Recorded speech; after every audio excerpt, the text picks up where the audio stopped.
Hello guys, veg liver fry ఎలా చేయాలో చూద్దాం. అవునండి, వెజ్ లివరే నాన్ వెజ్ లివర్కి ఏమాత్రం తీసుకోదు. పిల్లలకి ఇలా చేసి పెట్టండి, మొక్క వదలకుండా తినేస్తారు. ముందుగా 2 కట్టల తోటకూర తీసుకుని కట్ చేసుకోవాలి. 4 పచ్చిమిర్చి, 1 గ్లాసు నీళ్లు పోసుకొని ఉడికించుకోవాలి.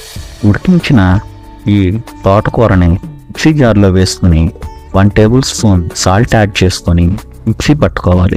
మిక్సీ పట్టిన ఈ మిక్సర్లో 3 టేబుల్ స్పూన్ శనగపిండి వేసుకొని కలుపుకోవాలి. ఈ ఛానల్ని ఫస్ట్ టైం చూస్తున్నట్లయితే వీడియోని లైక్ చేసి ఛానల్ని సబ్స్క్రైబ్ చేసుకోండి. ఈ మిక్సీని ఇడ్లీ పాత్రలో ఇడ్లీలా వేసుకోవాలి.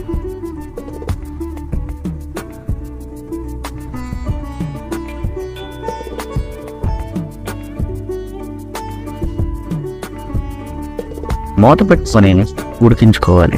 ఉడికిన ఇడ్లీలను చిన్న పీసెస్గా కట్ చేసుకోవాలి. ఇవి చాలా సాఫ్ట్గా ఉంటాయి.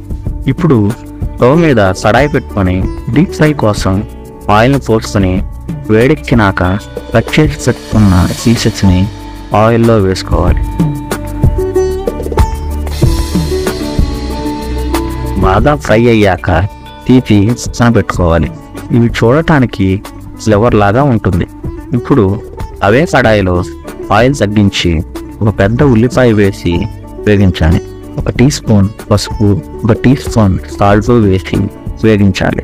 కొంచెం మగ్గాక అల్లం వెల్లుల్లి పేస్ట్ వేసి వేపాలి. అన్నీ వేగాక మీడియం టమోటా ముక్కలు వేసి టమోటా మగ్గి ఆయిల్ పైకి వచ్చే వరకు ఉంచాలి. 2 టేబుల్ స్పూన్స్ కారం వేసి బాగా కలుపుకోవాలి. బాగా కలిపి నూనె పైకి వచ్చే వరకు వేపాలి. ఆయిల్ పైకి వచ్చాక 2 టేబుల్ స్పూన్స్ ధనియాల జీలకర్ర పొడి వేసి వేగించాలి. తర్వాత ఫ్రై చేసి పెట్టుకున్న వెజ్ లివర్ వేసి అంతా కలిసేలాగా బాగా కలుపుకోవాలి. అంతే, వెజ్ లివర్ ఫ్రై రెడీ అయిపోయింది. ఆకుకూరలు తినని వారు కూడా ఈ కూరని వదలకుండా తినేస్తారు.